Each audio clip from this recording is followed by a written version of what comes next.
आज काम करने का बिल्कुल भी मन नहीं था, लेकिन फिर भी अपने मन को अच्छा करने के लिए मुझे काम तो करना ही था।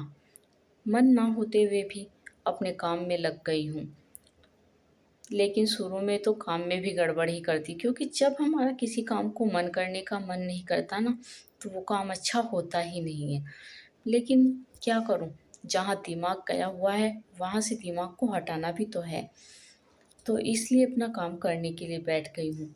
गलत तरफ निशान लगा दिए थे, इसलिए फिर दूसरी तरफ बैठी हूँ निशान लगा के लिए, क्योंकि दिमाग तो काम कर नहीं रहा है, केवल हाथ ही चल रहे हैं, दिमाग तो कहीं और ही है। जब दिमाग कहीं और होता है तो काम सब गड़बड़ हो जाता है। देखिए, मैं कोई मोटिवेशन स्पीकर नहीं हूँ। हाँ, एक माँ ज़रूर हूँ। वो माँ जो आज बोलने को मजबूर हो गई है आप सबके सामने। ऐसी क्या मजबूरी है? देखिए, 3-4 दिन से एक वीडियो लगातार हम देख रहे हैं, न्यूज़ देख रहे हैं। एक बेटी को जिंदा जला दिया गया। किस चीज़ के लिए? दहेज के लिए। रुपया पैसा तो आपके बेटे फिर भी कमा सकते हैं, अगर आप उन्हें अच्छे संस्कार देंगे। बहू पढ़ी लिखी चाहिए, कमाने वाली चाहिए, फिर भी दहेज चाहिए। क्यों? आखिर क्यों? क्या बेटी के माँ बाप बेटी को नहीं पढ़ाते? क्या बेटी के माँ बाप बेटी को नहीं खिलाते? क्या बेटी के माँ बाप बेटी को नहीं पहनाते? बताइए, क्या खर्च नहीं है बेटियों का? तो फिर ये भेदभाव क्यों? आखिर क्यों? और अगर आपकी डिमांड पूरी ना हो तो फिर बेटियों को मार दो। क्या यही सब सीखा है आपने? सास एक बेटी होती है, वो भी किसी समय पर बेटी थी, लेकिन वो इतनी राक्षस, इतनी डायन कैसे बन जाती है कि किसी की बेटी को दो पैसे के लिए मार डाले? वाह! कभी कभी तो इन लोगों पर इतनी दया आती है, क्योंकि इनसे अच्छे तो वो भिखारी हैं जो दर दर जाकर भीख मांगते हैं, क्योंकि उन्हें पता है कि मैं भिखारी हूँ, मैं भीख मांग रहा हूँ। इन लोगों को तो शर्म ही नहीं आती। बेटा पैदा क्या कर दिया कि भिखारी बन गए? अरे, अपने बेटों को इतना पढ़ाइएगा कि वो सब ले सकें जो आप चाहते हैं। जब बहू पढ़ी लिखी आपके घर में आएगी तो वो भी तो कमाएगी। वो पैसा क्या वो कभी अपने माँ बाप को देती है? नहीं, वो तो कभी अपने माँ बाप से ये भी नहीं पूछती बेचारी कि आप क्या दुखी हैं, परेशान हैं, क्योंकि वो अपना सब कुछ आपको मान बैठती हैं। देखिए, जब बेटी जन्म लेती है ना किसी के घर में, तो बेटों से ज़्यादा खुशियाँ होती हैं। वही इतने लाड़ चाव से बेटी को पाला जाता है। जब पहला जन्मदिन आता है बेटी का, तो सच में बहुत खुशी होती है कि हमारी बेटी 1 साल की हो गई, हमारी बेटी 2 साल की हो गई। लेकिन किसी को क्या पता था कि एक दिन ऐसा आएगा कि दहेज के लोभी हमारे इन बच्चों को मार डालेंगी। रोको, इस सब को रोकना ही पड़ेगा। देखो, सती प्रथा को लेकर रोकने के लिए राजा राम मोहन राय ने जन्म लिया। अगर वो ना रोकते ना, तो ये सती प्रथा चलती ही रहती। आज आप सबको राजा राम मोहन राय बनना है।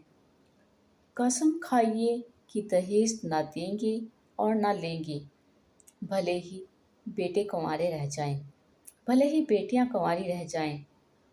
कम से कम हमारी बेटियां हमारी आंखों के सामने जिंदा तो होंगी ना। और ये जब हमने अपनी बेटियों को बेटा समझकर ही पाला है, तो फिर ये भेदभाव क्यों? बताइए। आपको भी तो बहू को बेटी मान लेना चाहिए। चलो, बेटी ही ना मानो, घर का एक सदस्य तो मान लो। अरे, ये तो देखो कि वो एक प्राणी है, इंसान है, वो भी आपकी तरह है। क्यों उसे बार बार दहेज के लिए टॉर्चर करके मार रहे हो? अरे, उन माँ बापों का शुक्र करो जिन्होंने तुम्हें अपनी बेटी दे दी है। और क्या चाहते हो तुम उन लोगों से? देखिए, बाद में अंत बहुत खराब होता है, ये तो सुना ही होगा। भगवान श्री कृष्ण भी कहते हैं, जब पाप का घड़ा भर जाता है ना, तो तुम्हारा अंत समय आ जाता है। क्यों कर रहे हो ऐसा? जबकि अच्छा एक बात बताओ, मरने मारने वाले एक दूसरे से ये तो सीख लेते हैं कि उसने क्राइम करते समय ये किया, कैसे बचाव करना है, किसको कैसे मारना है और कैसे उस अपराध के सबूतों को मिटाना है। लेकिन क्या उससे बात की वीडियो आपके फ़ोन में, टीवी में नहीं आती या आपके दिमाग से डिलीट हो जाती है? कि उनका अंत क्या रहा है? आजकल हर चीज़ तुरंत आपके फ़ोन में आ जाती हैं, लेकिन आप अंत क्यों नहीं देखती?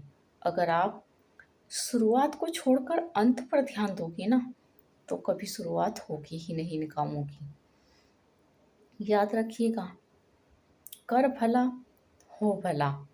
अगर आप किसी के साथ अच्छा करेंगे ना, तो हमेशा आपके साथ अच्छा होगा। दहेज से पेट नहीं भरेगा। बेटा पैदा करके ये मत सोचिएगा कि किसी की बेटी को खा जाओगे या दहेज में तुम पूरा जीवन निकाल दोगे। अपने बेटों को अच्छे संस्कार दो, बस इतना याद रखो। उन्हें कमाने वाला बनाओ। वो लड़कियां अपने आप कमा लेंगी, इतना कमाएंगी, बहुत कमाएंगी, चांद तारों तक पहुंच गई, लेकिन ज़मीन पर तो जीने दो। जो बेटियां चांद तारों तक पहुंच गई हैं, वो ज़मीन पर जिंदा नहीं है। जीने दो इन मासूमों को। क्या बिगाड़ा है इन्होंने तुम्हारा? क्यों दहेज की तराजू में तोल रहे हो एक बेटी को? क्यों नहीं जीने दे रहे हो?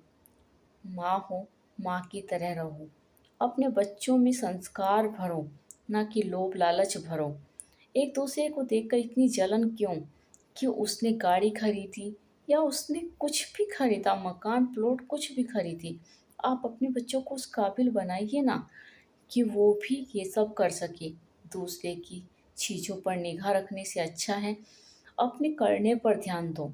किसी को देखकर इतना मत जलो, किसी के घर का चिराग मत बुझाओ, क्योंकि पैसा तो कमा सकते हो, लेकिन उस बेटी को वापस नहीं ला सकते। कितने लोग खड़े हो गए ना। यही तो विडंबना है इस देश की, इस संसार की, कि बेटी जब मर जाती है ना दहेज लोभियों के हाथों, तो सब एक हो जाते हैं। और इस भीड़ की कतार में न जाने कितने दहेज लोभी आ गए होंगे, जो बैठकर बड़े उस दुख के साथ प्रकट कर रहे होंगे कि अरे दहेज के लिए मार डाला।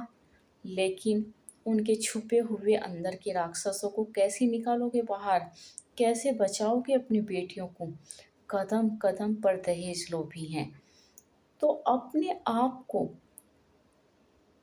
कसम दो, अपने आप से वादा करो, कभी दहेज नहीं लोगे। अपने बच्चों को कहोगे कि अपने बलबूते पर जियो, हमेशा देने वाला बनो, मांगने वाला नहीं। कभी अपने बच्चों से मत कहना कि उससे ये चीज़ मांग लेना, कभी मत। अपने बच्चों को अच्छे संस्कार दो, बेटा बेटी का फ़र्क मिटा दो। समझ रहे हो ना? अगर आप सब मेरी इस बात से सहमत हो कि दहेज को ख़त्म करना है, इसके खिलाफ आवाज़ ऐसे नहीं होगी सड़कों पर उतरकर, इसके खिलाफ एक आंदोलन ये भी है कि हम सबको मिलकर फैसला करना है कि न दहेज देंगे और न दहेज लेंगे। बस यही सबसे बड़ा आंदोलन है ना सब इसमें मेरे साथ? जय श्री राम।